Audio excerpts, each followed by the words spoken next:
Привет, I'm Chuckleinik, a Ukrainian-American, baptized with the name Yaroslav, which is also the name that I use in the Society for Creative Anachronism, where I'm known as Yaroslav the Persistent, or most people call me Yari.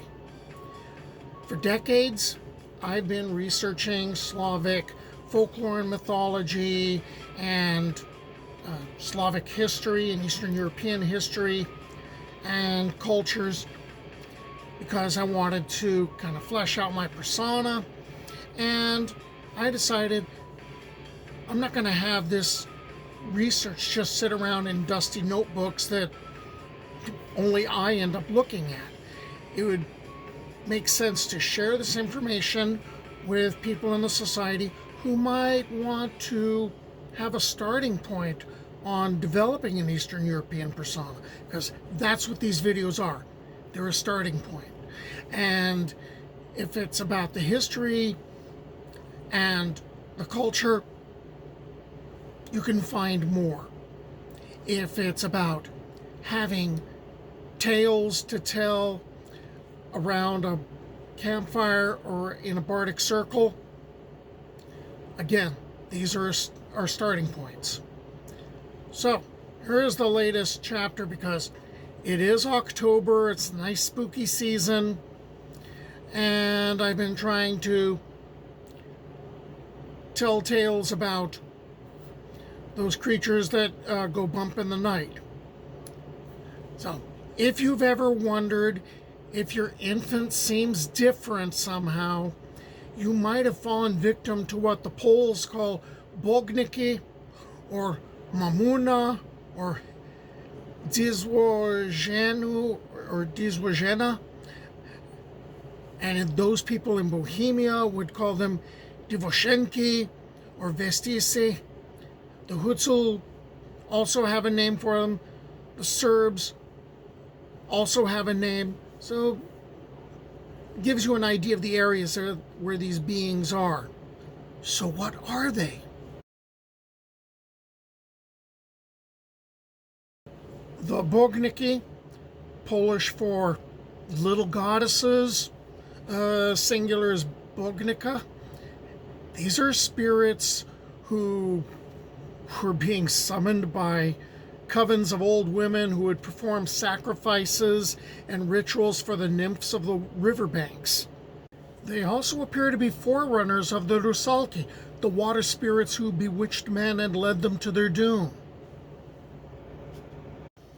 In some regions of Poland, they were called the dziwożona or dziwożony.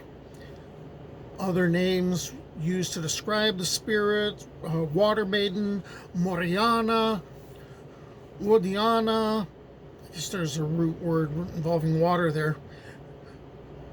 Topielika later on, and the dziwożona was said to live in the thickets near rivers, streams, and lakes. And that doesn't sound very Rusalka-like, because the Rusalki are in the water. According to some, she would take the form of an ugly old woman with a hairy body, long straight hair, and really huge breasts. On her head, she'd wear a red hat with a fern twig attached to it. The Bohemians, they've got some spirits of the forest that were called divozhenki. Okay, divozhenka is singular, or wild women, who could assume any form, so I guess we don't really get a description. So, why am I mentioning them? Well, okay, these beings don't seem to be related. Why mention them in the same breath? Because they both steal children and replace them with their own. And that's the point of this video. The Bognica, which is the name I'm going to stick with, was said to kidnap human babies just after they were born and replace these human babies with her own children, known as foundlings or changelings, placing them in the cradle. Such a changeling was called by the Poles odmience and by the Bohemians divus, or wild brats. That's one translation I saw, which I'm not really buying. That sounds pretty liberal. Or premien. A changeling could be recognized by its uncommon appearance, disproportionate body, often with some kind of disability, as well as some sort of sickness. It had a huge abdomen, often, usually a small or a very large head, a hump, thin arms and legs, a hairy body, long claws. It could also prematurely cut its first teeth. Its behavior was said to be marked by a great spitefulness towards people around it, a fear of its mother, noisiness, reluctance to sleep, exceptional gluttony. As an adult, and those were probably going to be pretty rare because nearly all changelings were thought to die in early childhood. Gee, I wonder why. As it was disabled, it didn't really speak, but made incoherent noises. And again, there was that mistrust of people. That sure sounds like a great way to explain the children in any village that were somehow different. There were ways to protect these newborn children from being kidnapped by a bognica. A mother could tie a red ribbon around its wrist. This was a custom that's still preserved in parts of Poland, but the original meaning's gone away. Or maybe put a red hat on the child. That kind of fits with the description of the bognica. And shield its face from the light of the moon. And under no circumstances should the mother wash the infant's diapers after sunset, nor turn her head away from the child when it was asleep. Another method of deterring a bognica was to keep a St. John's wort flower at home, or to grab it when you sensed danger.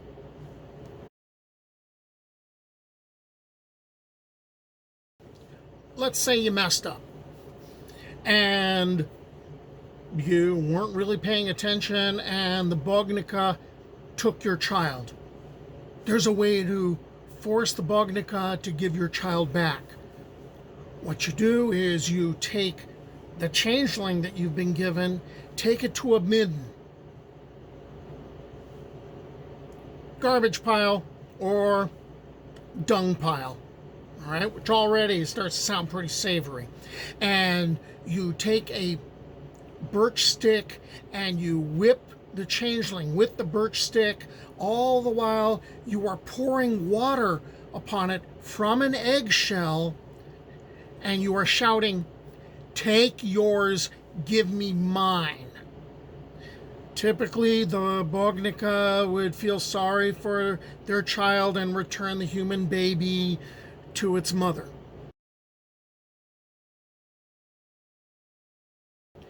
This next being isn't a changeling, but it was a person, an infant, who could become a very frightening creature.